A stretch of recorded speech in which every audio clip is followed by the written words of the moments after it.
Bonjour à toutes et tous et bienvenue au Favoris Mystique de 2024. Je vais vous partager tout ce qui m'a vraiment plu en cette année 2024. On va vraiment se concentrer sur des livres, des oracles, tarot et outils magiques, outils journaling également. Vous allez voir, j'ai plein de pépites à vous montrer. Il y a quelques petites choses que j'ai déjà partagées dans des précédents favoris, puisqu'il s'agit d'une série de vidéos que je vous propose régulièrement, où je vous partage mes coups de cœur, ce qui m'a vraiment plu dans ma pratique, ce qui m'a inspiré. Et là, du coup, c'est, on va dire, vraiment les favoris coups de cœur de 2024. Donc, il y a quelques petits trucs que vous avez déjà vus dans des précédents favoris, mais globalement, il y a aussi pas mal de nouveautés que j'ai pas encore eu l'occasion de vous montrer. Donc, c'est l'occasion rêvée de me poser et de vous partager toutes ces pépites qui m'ont vraiment plu en cette année 2024. Évidemment, le but de ces vidéos, c'est pas de vous pousser à la consommation, c'est juste de vous montrer ce qui, moi, m'a plu et m'apporte et m'inspire. Et je me dis que ça peut peut-être vous inspirer en retour. Il y a uniquement un élément qui m'a été offert. Sinon, tout le reste, c'est sponsorisé par ma carte bleue, que des choses que je me suis offertes à moi-même, pour moi-même. Et puis voilà, c'est complètement subjectif et en lien avec ce qui me plaît à moi. Et sinon, vous pouvez remarquer qu'on n'est pas dans le décor habituel. J'avais envie de changer un peu. Je ne sais pas si ça vous plaît, moi j'aime bien. C'est le lieu où je me pose tout le temps pour justement écrire dans mon journal, pour lire. Donc je trouvais que c'était sympa de vous accueillir ici. On va pas attendre plus longtemps, on va commencer directement avec mes deux livres favoris de l'année 2024 qui sont issus du club de lecture. J'organise un club de lecture chaque année, il continue en 2025, où chaque mois je vous propose un livre à lire. Et cette année 2024, dans ces livres, il y en a deux qui m'ont vraiment beaucoup marqué et beaucoup plu. Alors c'est pas des livres ésotériques, ça peut être des romans, ça peut être des essais philosophiques, ça peut être des réflexions autour de la nature, ça peut être des romans fantastiques, de la fantaisie, tout ça, qui va plutôt nous inspirer dans nos pratiques, mais qui ne sont pas des livres ésotériques purs et durs. Des livres ésotériques purs et durs, j'en ai lu cette année 2024, mais aucun m'ont plu. Et j'ai beaucoup de difficultés à trouver aujourd'hui des livres qui traitent des pratiques ésotériques et qui me plaisent vraiment. Parce que, non pas que j'ai fait le tour du sujet, loin de là, mais je crois que j'ai beaucoup lu de livres sur ces thèmes et que ça se répète pas mal entre les livres, entre les auteurs et les autrices. Non pas qu'ils sont pas de bonne qualité, mais juste, moi cette année, j'ai pas trouvé un livre qui m'a appris quelque chose où je me suis dit waouh, ça me fait avancer dans ma pratique. Donc du coup, je suis restée sur deux livres qui sont de l'univers fantasy. On commence avec mon numéro 2 qui est Le Temps des sorcières. Je vais pas vous faire la revue du livre, puisque je l'ai fait justement au club de lecture. C'est des lives qui sont disponibles en replay sur ma chaîne YouTube, si vous voulez en savoir plus sur ce livre. J'ai une petite visite. Bon, ça, c'est mon favori de toute la vie. Oh oui, oui, t'es mon favori de toute la vie. Puisque t'es le plus beau, t'es le plus doux, t'es le plus gentil. Ouais, tu kiffes mes favoris, toi aussi. Là, en exclu, le plus beau des favoris. Du coup, ce que j'ai beaucoup aimé de ce livre, c'est vraiment l'histoire en elle-même et toutes les clins d'œil à la pratique magique qui m'ont apporté beaucoup de réflexion, beaucoup plus que les livres ésotériques que je lis en ce moment finalement. C'est ça qui est assez intéressant. Et puis le défaut que je lui donnais, c'était ses longueurs et parfois l'histoire qui avait un petit peu de mal à se mettre en place. Ensuite, nous avons du thé pour les fantômes, qui est vraiment mon coup de cœur absolu de l'année. D'ailleurs, au club de lecture 2025, pour vous dire, on va lire un autre livre de cette autrice, qui est du coup Alix E. Harrow. Et pareil pour l'autrice de Du thé pour les fantômes, qui est vraiment mon coup de cœur absolu, qui est de Chris Vuklicevic. Et on va aussi lire un livre de cette autrice en 2025. Donc là, c'est Du thé pour les fantômes. Vous avez aussi le replay du live du club de lecture qui vous partage tout ce que j'en ai pensé et tout ce que j'en ai retiré de ce livre. Ça a vraiment été un coup de cœur magistral pour l'univers dans lequel elle nous emmène, qui est très détaillé, qui est très original. On n'a pas l'habitude, je trouve, de ce type d'univers. Ça fait du bien. On est autant sur du drame familial que du fantastique, avec une approche assez animiste, avec des théières, du thé, des fantômes, tout ce que j'aime. Vraiment, l'écriture est incroyable. Ça a été un coup de cœur monumental. J'ai aucun défaut à lui donner à ce livre, ce qui est assez rare parce que je suis assez critique. Donc voilà, c'est vraiment mon coup de cœur absolu de l'année, mais je dirais même de ces dernières années. Bon, si vous entendez des clics-clics sur le sol, c'est normal. C'est le petit toutou qui fait sa vie autour de moi.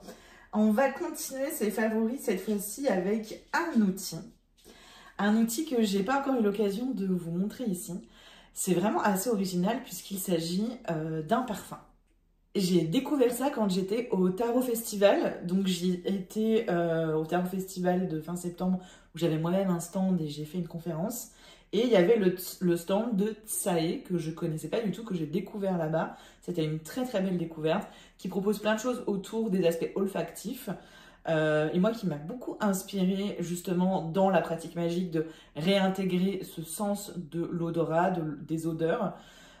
Et donc qui propose des parfums qui sont des parfums en lien avec les arcanes majeurs du tarot. Donc sur le stand, il y avait plusieurs arcanes qui ont déjà été créés en collaboration à chaque fois avec une personne qui est du milieu du tarot. Là par exemple, moi j'ai choisi le soleil et qui est en lien, qui a été co-créé avec du coup Tsae et Nicolas Dumas qui a lui-même créé son tarot. Et c'est aussi une personne que j'ai découverte au Tarot Festival et avec qui j'ai super bien accroché. Bref, au-delà de l'aspect humain et l'envie de les soutenir, j'ai beaucoup aimé le concept. Donc c'est vraiment un parfum qui est pensé pour porter sur soi. C'est pas un parfum que je porte quotidiennement, mais justement j'y ai associé, ah là là, l'odeur, c'est un truc de fou. Juste de l'ouvrir, je sens l'odeur. Vraiment, j'ai eu un coup de cœur pour l'odeur. Notamment, il y a du bois de cad qui m'a vraiment, je pense, fait chavirer pour ce parfum, quoi. Et donc, je l'utilise vraiment dans les moments où j'ai besoin d'un petit coup de boost d'énergie, j'ai besoin d'un peu de confiance, j'ai envie de rayonner. Notamment, avant tous les rituels que je guide, maintenant, je mets ce parfum. Et ça m'arrive aussi de l'utiliser en ambiance sur mon hôtel. Ça m'a vraiment donné envie de continuer d'explorer avec les odeurs dans ma pratique. Et justement, c'est en lien avec mon prochain favori. Juste pour vous dire, il y a sûrement une petite surprise en 2025 qui apparaîtra sur cet univers avec Tsae et Mystic Moon et ses parfums. Donc mon prochain favori, c'est, on va dire, un petit écosystème que j'ai créé et que j'aime beaucoup. C'est en fait un bougeoir que j'ai trouvé chez une artisane suédoise qui est du coup céramiste, qui fait des choses vraiment très jolies. Ici, on a du coup un bougeoir avec un corbeau qu'on peut voir ici. Et en fait, ce que j'aime bien, c'est qu'il est donc creusé autour. Et donc, il y a la possibilité de mettre plein de petites choses. Et je trouvais que ça faisait un peu comme un mini-hôtel. Et je mets ce bougeoir au niveau de mon hôtel sur la partie esprit du lieu, esprit du territoire, ancêtre de tradition. Et j'ai mis en fait toutes les offrandes pour eh bien, ces énergies, ces entités, ces esprits dans ce bougeoir. Et la bougie est consacrée à ces esprits, ces énergies.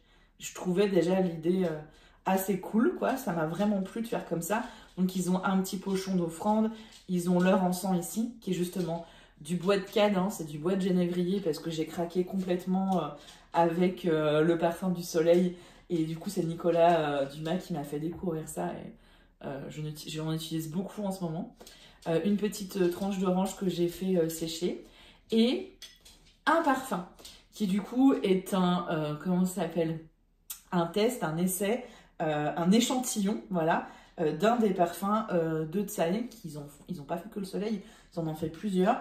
Et ça, celui-ci, c'est l'échantillon de la lune, qui est du coup en lien avec l'invisible, les émotions, l'intuition, etc. Et donc, je leur ai mis en offrande dans mon petit hôtel, mini-hôtel d'offrande pour les esprits du territoire notamment. Et je mets un peu de spray autour de cette zone, autour de la zone de mon hôtel qui leur est consacrée comme offrande. J'avais jamais pensé à faire ça en offrande. Je trouve l'idée vraiment cool et je suis contente d'explorer un peu plus avec ce sens. On continue ses favoris avec 2 oracles et un tarot. On va dire surtout un oracle et un tarot parce que vous allez voir le deuxième oracle, ça va pas être une grande surprise. Mais du coup, pour commencer, le tarot que je vous avais déjà présenté dans les favoris, c'est le Marseille Waite qui a été écrit par Emmanuelle Iger, que j'ai aussi rencontré pour la première fois et pleinement découverte au Tarot Festival. J'avais déjà acquis ce tarot qu'elle a créé. Et en fait, j'aimais beaucoup l'idée parce que, donc ici, j'ai que les majeurs, parce que j'utilise quasiment que les majeurs dans le tarot. C'est assez rare que j'utilise les mineurs. En fait, elle a mélangé le Waite et le Marseille, et notamment, elle a pris les mineurs du Waite, donc ce qui fait que quand je l'utilise avec les mineurs, je suis contente parce que je préfère les mineurs du Rider-Waite-Smith. Et pour les majeurs, c'est le Marseille. C'est revisité dans un univers médiéval. Je vous en avais déjà parlé. J'ai vraiment eu un coup de cœur sur les illustrations. J'ai aussi beaucoup aimé lire les interprétations des majeurs par Emmanuelle, qui vient vraiment être complémentaire avec ce que je connais déjà du tarot. Bon, j'arrive pas à les mettre à l'endroit pour vous les montrer, mais bon, voilà, vous pouvez le découvrir un petit peu. Et vraiment, je l'utilise tout le temps en ce moment, et c'est un des rares jeux que j'utilise autant pour moi que pour des consultations que je fais. Donc quand je suis en consultation, c'est vraiment le tarot que j'utilise le plus. Je l'aime vraiment beaucoup, beaucoup. Il est vraiment devenu mon chouchou. J'ai rien d'autre à dire de plus. C'est un tarot de Marseille. C'est juste revisité au niveau des majeurs, en tout cas, revisité dans un univers médiéval. Et juste, je l'adore. Notamment la carte de l'étoile. Bref, je suis très fan de ce jeu. On continue avec un oracle qui est le Woodland Wardens, qui je crois existe, enfin si c'est quasiment sûr, il existe en français. Oh, qu'est-ce que je l'aime bien celui-ci. Celui-ci aussi, je crois que je vous l'ai déjà montré dans les favoris, je suis plus sûre du tout. Rien que le dos des cartes, j'adore. J'aime beaucoup parce qu'on est sur l'univers de la forêt, mais on a autant des animaux que des plantes. Souvent, vous savez, c'est très centré animaux ou plantes. Et là, sur chaque carte, on a une association entre un animal et une plante. J'adore l'idée, j'adore le concept. J'aime beaucoup l'esthétique. En fait, j'aime bien parce que c'est très doux. Et en même temps, vous savez, c'est pas gnangnan comme esthétique, quoi. C'est assez brut tout en étant doux. J'aime beaucoup l'approche. Son seul défaut, c'est que ce sont des cartes mates. Ce qui fait que c'est très joli, très esthétique, très doux au toucher. Mais par contre, pour battre les cartes, c'est chiant, quoi. Comme d'habitude quand c'est des cartes mates. Mais alors... moi, elle me plonge dans une énergie, dans un univers à chaque fois.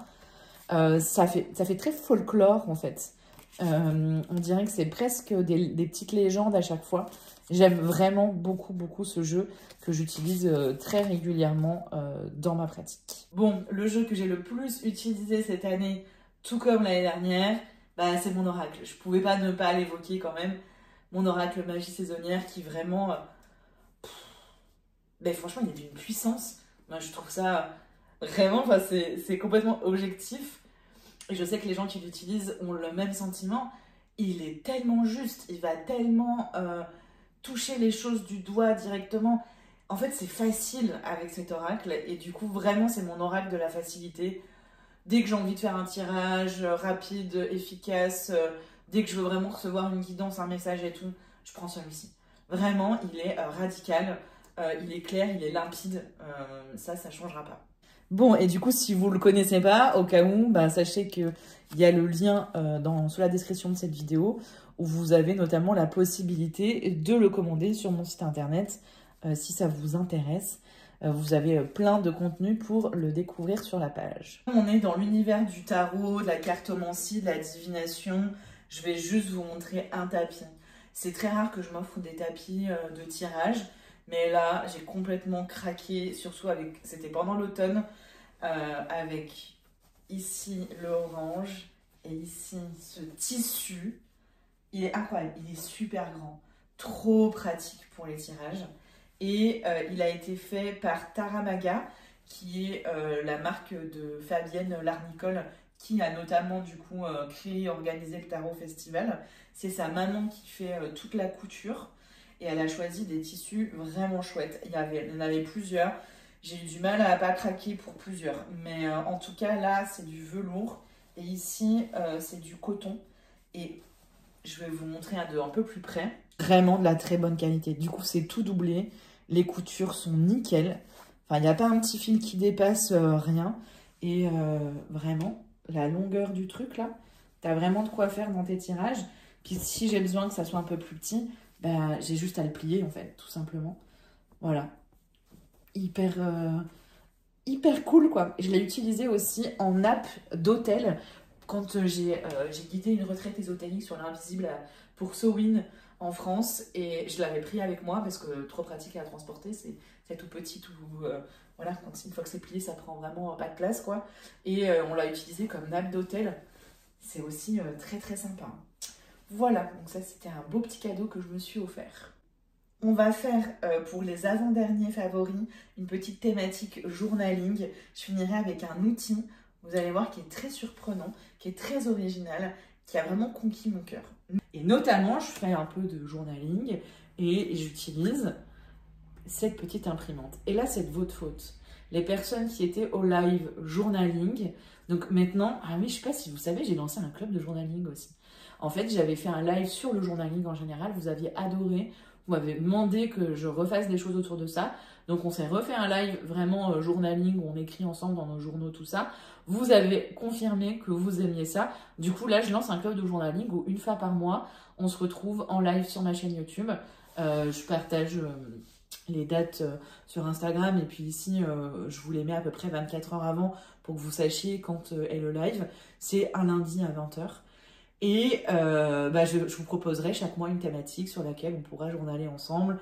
On a vu un petit peu ce qui marchait moins bien la dernière fois et tout. Enfin bref, j'ai adoré et je suis trop contente qu'on se lance là-dedans. Et du coup, je vous montrais que j'avais une petite imprimante qui est imprimée comme un ticket de caisse, donc sans encre, sans cartouche d'encre. Mais ça fait du coup quelque chose de très... c'est noir et blanc et c'est assez pixelisé. Hop, je vais vous montrer un petit exemple ici. Voilà. Avec une photo de mon toutou, évidemment. Et puis, ils m'ont dit, ah, mais tu sais, ça existe aussi en couleur. Je dis, comment ça, en couleur? Vraiment, c'est comme une photo, couleur, mais c'est sans encre. Franchement, je comprenais pas. J'étais là, non, c'est pas possible, ça n'existe pas. Et si, ça existe, je confirme. Et donc, elle était en solde. Et j'en ai profité, je me la suis offerte pour mon anniversaire. C'est la Canon Zoé Mini 2 que tu connectes en Bluetooth à ton téléphone. Et tu lui dis, bah voilà, je vais imprimer telle photo à partir d'une photo de ton téléphone. Tu l'allumes, ça lance l'impression directe. C'est rapide, c'est simple, c'est facile. L'imprimante en elle-même est quand même pas donnée. Après, moi, je l'ai eu en solde. Je crois que je l'ai payé 70 €, ce qui est quand même déjà une belle somme. Et je crois qu'elle est à 80-90 € quand elle n'est pas soldée. Donc, c'est une belle somme. Par contre, t'as pas de cartouche d'encre à racheter. Donc ça, c'est quand même pas mal. Et tu as juste le papier à racheter. Le papier, ça fait... moi, je l'ai acheté un pack de 100 et la photo, elle revient à 70 centimes. Puisque, voilà, par rapport au prix du papier, si tu divises par 100, ça fait à peu près 70 centimes la photo. Ça va. C'est pas quelque chose que tu vas utiliser pour faire tout un album photo, mais pour mettre des petites photos dans ton journal. Par exemple, pour vous montrer, là, j'ai pas encore écrit, rédigé, mais voilà, j'ai des petites photos de ma journée d'anniversaire, justement. Voilà. Et pour vous montrer aussi, j'avais pris pour des tirages de cartes. Je trouve que c'est trop pratique. Alors, pour des rituels aussi. Vous voyez, hop, je mets les photos de mes rituels, de ce qui s'est passé pendant mon rituel. Ouais, voilà. Hop, je me fais les photos de mon tirage de cartes avec l'oracle mage saisonnière, évidemment. J'adore. Franchement, je suis trop fan. Donc, la Zoé Mini 2, là, moi, je suis très contente. C'est pas une qualité incroyable, mais c'est largement suffisant pour du journaling. Et je voulais juste faire une petite parenthèse sur le journaling parce que c'est un outil que j'ai créé et qui, moi, m'apaise beaucoup aussi. Et donc, j'avais envie de vous en parler quand même. C'est un petit journal que j'ai créé. J'avais créé un carnet de tirage, un carnet de voyage et un journaling introspectif où, en fait, tu as plein de questionnements et d'exercices pour t'aider à écrire et qu'en même temps, tu sois dans une démarche d'introspection. Et franchement, on t'explore plein de sujets, autant tes émotions que ta personnalité, que tes projets, que tes envies, que tes peurs, que voilà, il y a des exercices d'écriture intuitive, automatique. Et moi, ça me fait trop du bien d'avoir ce petit journal à part là, où c'est un peu mon journal, où je me lâche totalement et où je vais aller explorer mes profondeurs. voilà, vraiment, mon propre outil me fait du bien et ça, c'est quand même assez cool. Je voulais vous le repartager et je vous le mettrai aussi en lien. On va terminer du coup avec le dernier objet qui est un outil magique vraiment très spécial. Il s'agit d'un chouchou. On va vous dire quel est le rapport avec la magie. On pourrait se poser la question, mais il y en a un et ça, je trouve que c'est vraiment hyper intéressant. Alors pour vous dire, c'est le seul produit du coup que je n'ai pas acheté, qu'on m'a offert. Donc c'est la créatrice Luna Libra qui a créé ce chouchou en collaboration avec Uto et Zo. Et elles m'ont proposé de le recevoir. Des demandes pour recevoir des produits, vu que j'ai un petit peu de visibilité sur le réseau, j'en ai régulièrement. Je les refuse à 99% du temps. Parce que j'estime qu'il y a plein de raisons à ça en fait. La plupart du temps, ça me plaît pas suffisamment. J'ai pas un coup de cœur, c'est pas un favori. Donc je vais recevoir un truc et je vais en parler sans être totalement convaincue. Donc ça me gêne un petit peu. Et puis en plus, je suis pas payée pour le faire. Et du coup, si je parle d'un produit où je suis pas hyper fan et qu'en plus je suis pas payée pour le faire, je vois pas l'intérêt. Il n'y a aucun intérêt pour moi, ni pour vous, ni pour la personne qui m'envoie le produit. À part qu'elle va avoir une petite page publicitaire gratuite, mais pas forcément hyper sincère. Parce que même si j'ai le droit de dire ce que je veux, on va pas se mentir. Quand tu as reçu un cadeau, quand tu as offert quelque chose, tu es quand même vachement plus enclin à être positif que négatif. Et du coup, sur l'honnêteté, l'authenticité que j'ai envie de garder ici, je préfère, la plupart du temps, ne pas recevoir de produits gratuits. Après, si des gens étaient prêts à me financer pour parler d'un produit, ça permettrait de financer ma chaîne ou autre, peut-être, je sais pas, je verrai si l'opportunité arrive. Mais en tout cas, si c'est du gratuit offert, il faut que j'ai vraiment un véritable coup de cœur pour accepter de le recevoir et puis du coup d'en parler. Et c'était le cas ici. Je voulais quand même poser un petit disclaimer parce que je ne montre quasiment jamais de produits offerts parce que je n'en reçois quasiment jamais, tout simplement. Donc, le chouchou de Luna Libra, qui est un chouchou spécial, celui-ci, Yule, donc solstice d'hiver. Et elles vont en faire, en collaboration avec Uto et Zo, elles vont en faire pour chaque sabbat. En gros, l'idée, c'est de revisiter un outil du quotidien qui est le chouchou pour les cheveux d'un point de vue ésotérique magique. Donc, son concept de base à Luna Libra, c'est de rajouter des petites perles semi-précieuses au chouchou et qui vont vous permettre du coup de bénéficier de l'énergie de la pierre de manière assez discrète, assez esthétique par les cheveux. Moi en plus les cheveux c'est vraiment quelque chose qui est très important pour moi et c'est pour ça que j'ai eu un coup de cœur. Vous pouvez le voir, j'ai des cheveux assez longs et sachant que là j'ai coupé 10 bons centimètres donc ils sont même plus longs d'habitude et c'est vraiment quelque chose de très important pour moi. J'en ai déjà souvent parlé dans ma pratique magique. Mes cheveux, c'est assez central, quoi. Je m'en occupe beaucoup dans un principe de magie. Je les tresse tous les jours avec une démarche spirituelle. Je les utilise en offrande ou pour sceller mes sorts, etc. Enfin, voilà, j'ai vraiment une démarche complète avec mes cheveux. Et donc, un chouchou, ça avait vraiment du sens pour moi en plus. Mais c'est pas que la petite pierre en fait que je trouvais intéressant, même si déjà je trouve la démarche hyper cool, c'est que elles ont travaillé, sur des symboliques qui sont imprimés sur le chouchou. Elles ont créé un sigil exprès, créé dans l'énergie qu'elles veulent diffuser dans le chouchou. Et puis après, tu as d'autres symboles en rapport avec la saisonnalité, ici Yule, qui sont précisés, indiqués. Et en fait, quand tu reçois le chouchou, tu reçois pas que le chouchou.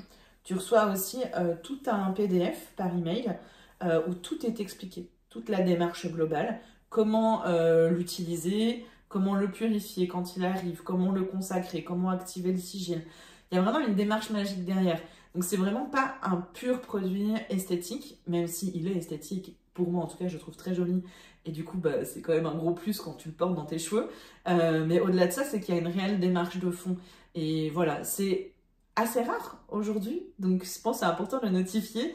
Il y a vraiment une belle démarche derrière, c'est vraiment réfléchi et bien pensé. Donc voilà, je suis très contente de l'avoir reçu. Je l'ai porté pour le solstice d'hiver pour Yule et je le porte très régulièrement.